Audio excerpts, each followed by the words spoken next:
이 성경 가운데 나온 하나님의 사람 가운데 가장 귀한 사람을 한 사람 뽑으라고 한다면 바로 이 세례 요한입니다. 왜냐하면 이 세례 요한은 신구약 성경을 새 언약과 옛 언약을 이어주는 또 그런 역할을 할 뿐만 아니라 이 세례 요한은 참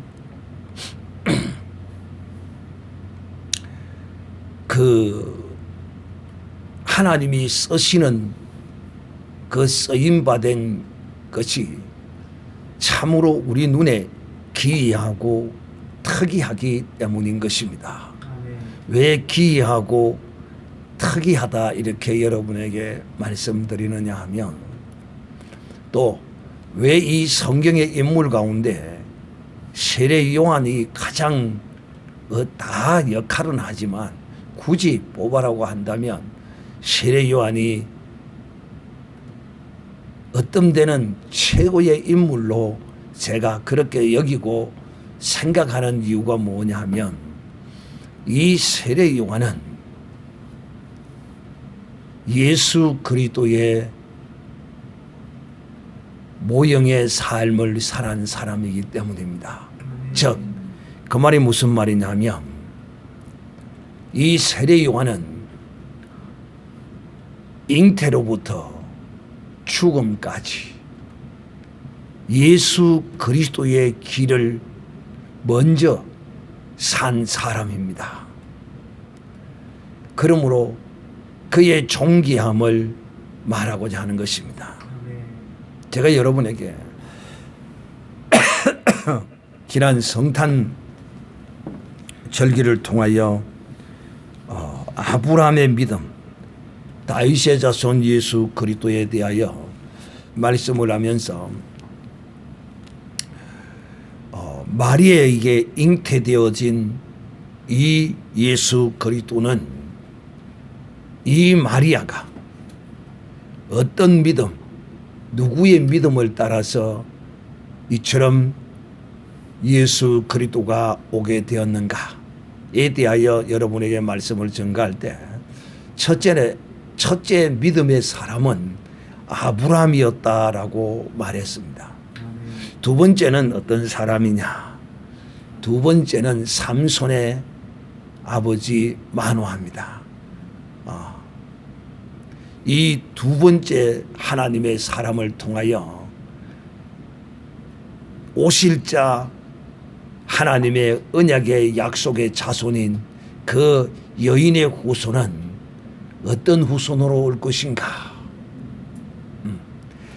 그 여인의 후손은 나시린으로 올 것이다 하는 것을 하나님께서 이 삼손 을 통하여 하나님이 계시하시고 보여주셨고, 세 번째는 바로 이 사가랴입니다. 사가랴 곧 세례 요한의 아버지입니다. 그런데 이 아브라함과 또 마노아의 그 믿음의 하나님의 그 능력으로 생산케 대한 그 자식을 통하여 이 두 사람을 하나님이 사가랴로 여인의 후손이 오시기 6개월 전에 사가랴로 하나님께서 먼저 보이신 것입니다. 즉 오실 여인의 후손의 그 어떠함을 이 사가랴 세례 요한을 통하여 하나님이 나타내신 것입니다. 그 말씀이 바로 오늘 이 누가복음 1장의 말씀이 이 하나님이 보내신 자 이 세례 요한, 이 나시린으로서의 삶을 살 것을 하나님이 이 가브리엘 천사를 통하여 이 말씀을 주셨습니다. 어떤 세례 요한이 이 사가랴로 보낼 그 자식이 어떤 일을 할 것인가를 천사가 자세히 설명하고 있습니다. 그러므로 이 사가랴 엘리사벳의 이 잉태 사건은 마리아가 여인의 후손을 잉태하는 그런 일에 직접 영향을 끼치게 되는 사건인 것입니다. 그러므로 이 마리아가 자기의 친족 엘리사벳이 잉태되었다는 말을 듣고 하나님의 그 말씀을 여인의 후손으로 오실 다윗의 위를 가지고 야고보의 집에 왕노로 다실 하나님의 아들을 잉태케 되는 이런 놀라운 사실을 이제 우리는 지난 성탄절 절기에 이 말씀을 우리가 들었습니다. 그러므로 오늘은 이제 나실인으로 오신 예수 그리스도의 그 나실인의 삶을 누가 세례 요한이 6개월 전에 그 나실인의 삶의 길을 먼저 살았다는 것을 여러분에게 말씀을 전하고자 하는 것입니다.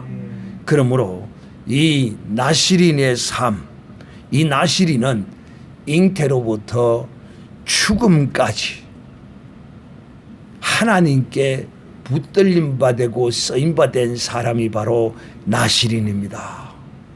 그래서 성경에 이 나실인의 삶을 산 사람이 두 사람이 있습니다. 누구냐? 첫째는 삼손이요, 두 번째는 세례 요한입니다. 그런데 이 삼손의 나실인의 삶에 대하여서는 많은 사람들이 오해합니다. 그래서 제가 나실인 세례 요한이라는 제목으로 여러분에게 말씀을 드릴 때 그때 이제 삼손의 그 억울함을, 많은 사람들이 삼손을 오해했던 그 억울함을 풀어드리도록 하겠습니다. 그러므로 이제 이 나실인의 삶을 살았던 세례 요한을 한 4대 주제로 이제 여러분에게 말씀을 전할 것인데, 첫째는 엘리야 세례 요한, 두 번째는 나실인 세례 요한, 세 번째는 빈들의 세례 요한, 네 번째는 제사장 세례 요한, 마지막 5번째는 선지자 세례 요한. 그래서 이 5편의 말씀으로 나실인의 삶을 산 세례 요한을 여러분에게 말씀하도록 하겠습니다.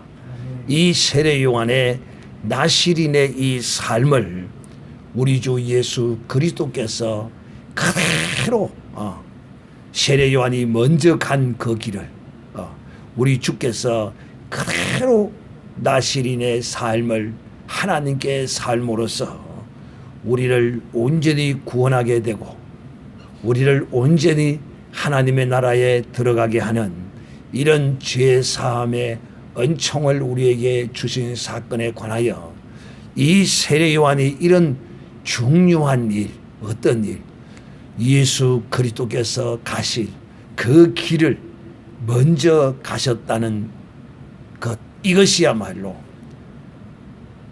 이 성경에 많은 사람들이 있지만은 세례 요한만큼 참 하나님에게 복되게 쓰임 받은 사람은 없다라고 제가 여러분에게 말씀을 드립니다. 잉태로부터 죽음까지 그 어떤 것도 이 세례 요한에 관하여서는 많은 또 이단들이 오해를 하고 이단들이 또 바로 가르쳤으면 또 말을 안 하겠는데 이단들이 이 세례 요한에 관하여 많은 오해를 했습니다. 거기에 대해서도 또 여러분에게 자세히 이제 이 말씀을 전하는 가운데 전하도록 하겠습니다. 그러므로 오늘은 이 5가지의 5편의 설교를 여러분에게 전할 건데 그 5편의 설교가 곧 이제 잉태로부터 죽음까지 그 주의 길을 간 이 세례 요한에 관하여 대략적으로 이제 살펴보는 오늘 이 첫 시간이 되겠습니다. 첫째, 이 세례 요한이 예수 그리스도의 길을 먼저 갔다에 대하여 살펴보는데 이름 우리가 이 이름에 관하여 제가 여러분에게 말씀을 드린 적이 있습니다. 누가복음 1장 31절에 보면 이렇게 기록이 되어 있어요. 보라 내가 수태하여 아들을 낳으리니 그 이름을 예수라 하라. 하나님은 우리의 예배를 받으시는데 하나님께서 택하시고 그 이름을 두신 곳에서 예배를 하나님은 받으십니다. 그러므로 신령과 진정으로 예배하라는 그리스도 안에서 예배하라는 주님의 그 말씀을 우리는 하나님이 예수 그리스도를 통하여 우리에게 이루어 주셨습니다. 이름. 이 이름이 얼마나 중요한지 모릅니다.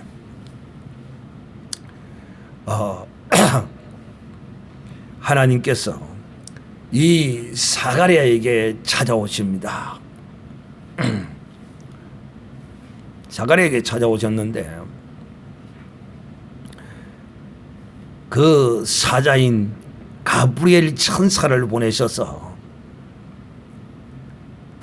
주의 길을 예비할 잉태로부터 죽음까지 주님이 가실 그 길을 먼저 가야 할 하나님의 사람 세례 요한을 보낼 때 이 세례 요한에게 사가랴를 통하여 그 아들을 낳을 것인데 이름을 요한이라 하라고 하나님이 이 천사 가브리엘을 통하여 말씀하시고 또 하나님의 아들 우리 주 예수 그리스도가 오실 때에도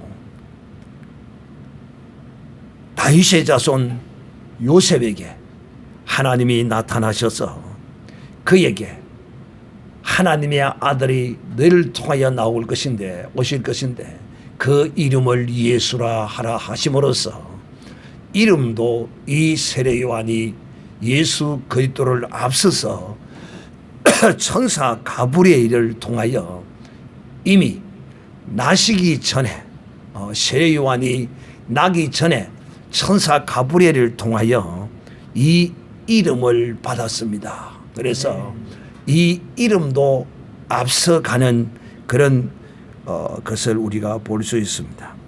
두 번째 잉태입니다.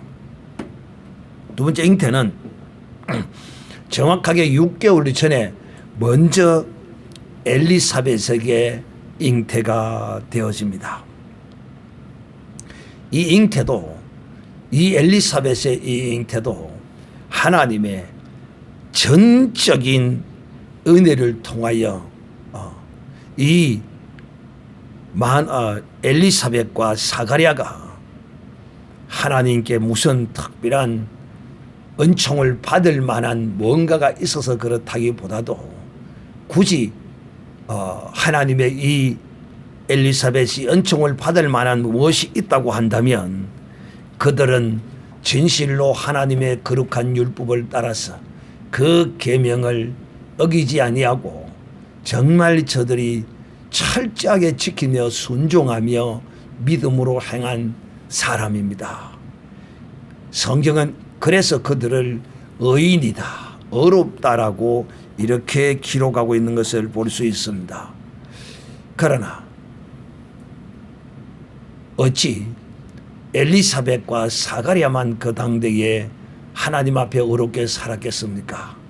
이처럼 주의 길을 예비할 세례 요한을 하나님이 보내실 때 이 엘리사벳에게 하나님이 은혜로 이 세례 요한을 보내셨던 것입니다. 또 여인의 후손을 보내실 그 마리아도 하나님께서 그에게 마리아의 어떤 특별한 성경에 그에 관한 기록은 없습니다. 단지 성경은 이처럼 여인의 이 여인 마리아를 통하여 상하게 할 여인의 후손이 오시는 것은 오직 이 마리아를 통하여 이루어지는데 이것 또한 마리아에게 하나님이 무엇으로? 은혜로. 그래서 천사가 그에게 찾아와서 이렇게 말합니다. 1장 28절의 기록에 그에게 들어가 가로되 은혜를 받은 자여 평안할지어다. 하나님의 은혜로 마리아에게 여인의 후손이 잉태되어집니다. 그러므로 이 세례 요한의 이 주의 길을 예비하는 이 잉태가 6개월 전에 이루어지게 됩니다. 그 다음 잉태도 앞서가고 외침입니다. 회개하라 천국이 가까워 왔다라고 이 예수 그리스도의 앞길을 예비하던 세례 요한이었습니다. 그 다음 능력도 주님과 예수 그리스도와 방불한 예수 그리스도 못지않은 능력을 이 세례 요한에게 하나님이 부어 주셨습니다. 그러니까 성경에는 이 세례 요한의 능력에 관하여 구체적으로 기록은 되어 있지 않습니다. 뭐 죽은 자를 살리고 뭐 병을 고치고 어떤 기사와 표적을 이런 건 전혀 없어요. 그러나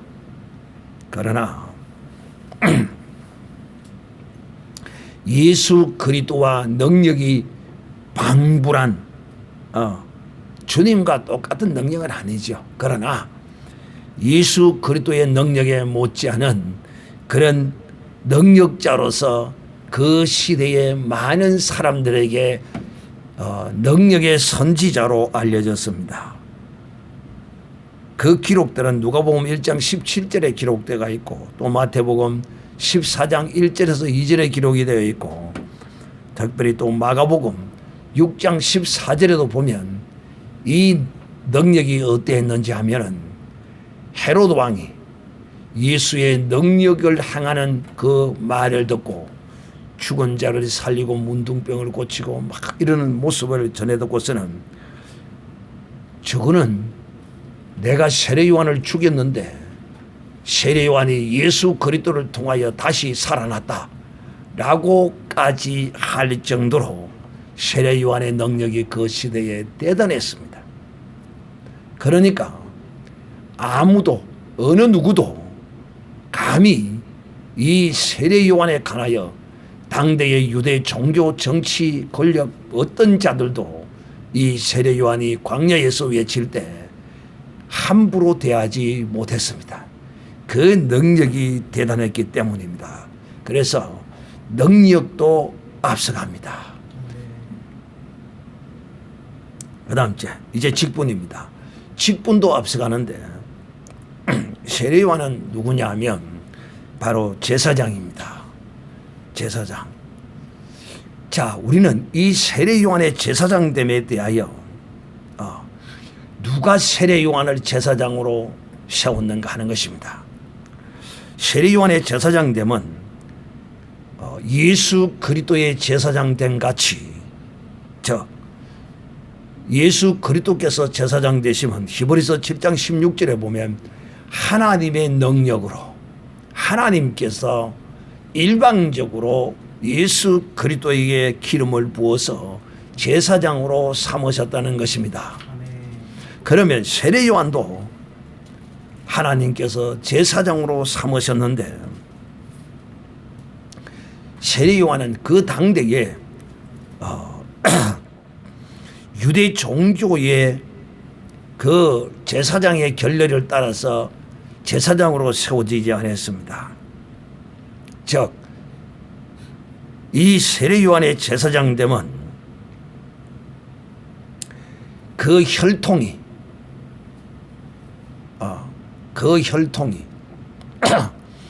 제사장 직분으로 행함으로써 그 안에도 레위 족속이요, 이 세례 요한의 아버지도 레위 족속입니다. 그럼으로써 이 세례 요한의 혈통은 레위 족속입니다. 그러니까 유대인들이 이 세례 요한의 이 제사장됨에 관하여 혈통이 어머니 아버지가 레위 족속인데 이 세례 요한에 관하여서 저들이 함부로 시비를 걸지 못했습니다. 세례 요한의 제사장됨은 어디서 나타나느냐 하면 요단강에서, 마태복음 3장에 보면 요단강에서 백성들에게 세례를 베푸는 바로 그 모습이 제사장의 모습입니다. 그리고 육신적으로는 율법을 따라서 세우면 율법을 따라서 세우지는 않았지만은 백성들에게 회개의 세례를 베풀었습니다. 그것뿐만이 아니고 우리 주 예수 그리스도께 이 세례 요한은 제사장으로서 하나님께서 그에게 세례를 베풀라고 하심으로써, 누구에게? 하나님의 아들 예수 그리스도에게 세례를 베풀라고 하심으로써 예수 그리스도에게 이 세례 요한이 세례를 베푸심으로써 세례 요한은 하나님의 거룩한 제사장이 되셨습니다.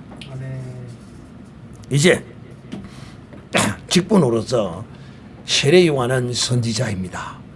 이 세례 요한의 선지자됨에 대해서는 어느 누구도, 당대 유대 종교인들도 마찬가지고 어느 누구도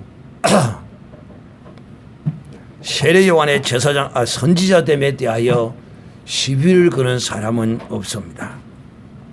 이 세례 요한의 외침은 그가 참 선지자됨을 증거하고 있습니다. 왜냐? 이 선지자는 그 시대에 어떤 역할을 하는 것이 선지자인가? 하나님의 마음을 백성에게로, 백성의 마음을 하나님에게로 인도하고, 또 이렇게 하기 위해서는 백성들의 죄를 책망하고 꾸짖고 이렇게 행해야만이 그가 참 제사장입니다. 왜? 하나님과 그 백성들 사이에 가로막는 것은 죄입니다. 그러므로 이 죄를 회개하라고 외치는 것이 바로 선지자입니다. 당대에 그 어느 누구도 이 유대의 왕인 헤롯 왕의 그 죄악에 대하여, 정말 파렴치한 죄악이죠. 죄지요. 그 죄에 대하여 어느 누구도 종교 지도자들도 그 죄를 책망하지 않았습니다. 그러나 세례 요한은 그 헤롯의 죄악, 동생의 아내를 빼앗아 자기의 아내로 삼은 이 사건을 이 세례 요한은 그냥 두고 보지 않았습니다. 이 세상의 죄악을 책망했습니다. 바로 이것이 선지자의 모습인 것입니다. 세례 요한은 참 선지자의 모습을 우리에게 보여주고 있습니다. 그러므로 오늘날 교회의 목사들은 이 두 가지의 직분의 거룩함이 그에게 다 있어야 합니다. 제사장적 직분, 선지자적 직분, 이런 두 가지가 이 주의 종에게는 이것이 나타나야 합니다. 그러나 안타깝게도 이 하나님의 뜻대로 부르심을 입지 못한 자들은 이 선지자적 제사장적 직분의 능력이 그에게 나타나지 않습니다. 우리는 이걸 분명히 알아야 합니다. 마지막으로 목숨, 죽음까지도 나실인적 삶으로 앞서 가십니다. 그 말이 무슨 말이냐? 이 세례 요한은 목베임을 당하여 죽습니다. 왜? 헤로드 왕의 죄악을 책망함으로써 헤롯이 목을 베어 죽이는데 그 목 베어 죽이는 때 그 역할을 누가 담당하느냐 하면 바로 동생의 아내였던 헤로디아입니다. 헤로디아가 목을 베어 죽이라고 헤롯에게 그것을 청했습니다. 그래서 헤로디아로 말미암아 헤롯에게 목 베어서 죽임을 당합니다. 우리 주 예수 그리스도께서 십자가에서 죽임을 당하실 때는 어떻게 죽임을 당하느냐? 바로 유대 종교 정치 지도자들에 의하여 회중들의 선동을 받아서 빌라도가 못을 박아서 죽입니다. 십자가에서. 여러분, 예수 그리스도께서 왜 이처럼 십자가에서 죽으십니까? 바로 세상을 책망했기 때문입니다. 세상이 악하다고 세상을 책망하고 세상을 정죄함으로 아무런 죄 없이 세례 요한이 어떤 죄를 지어서 목에 베어 죽은 것이 아니고 우리 주께서 어떤 죄를 지어서 목에 베어 죽은 것이 아니고 아무 죄 없이 세례 요한이 목 베어 죽임을 먼저 예수님보다 먼저 당하시고 또 우리 주 예수께서 십자가에 죄 없이 우리의 죄를 지시고 죽임을 당하셨던 것입니다. 사랑하는 형제들이여, 이러므로 나실인 세례 요한의 일생은 오직 주를 위하여 나셨고 또 그런 주를 위하여 먼저 앞서 가심으로써 성경에 기록한 나실인의 삶을 세례 요한은 온전히 하나님 앞에 사신 것입니다. 민수기 6장 18절에 나실인이 어떤 사람인가를 기록하고 있고 또 사사기 13장 1절에서 7절까지에 보면 천사 가브리엘이 찾아와서 삼손이 잉태로부터 죽음까지 주께 붙들림 받은 이스라엘 백성의 구원을 위하여 쓰임을 받게 될 것이라고 세례 요한에 먼저 앞서갔던 삼손의 삶을 잘 나타내고 있습니다. 그러므로 사랑하는 형제들아, 우리가 이 세례 요한의 잉태로부터 죽음까지 주의 길을 먼저 간 이 거룩한 삶을 바라보면서 과연 우리도 이 세례 요한처럼 정말 그리스도 안에서 이제 새로운 피조물을 입었음으로써 세례 요한과 같이 오직 주를 위하여 쓰임받는 이런 복된 믿음의 우리의 삶이 되어야 할 것입니다. 이런 삶을 사는 특별히 이 말씀은 주의 종의 길을 가는 사람들에게 정말 이 세례 요한은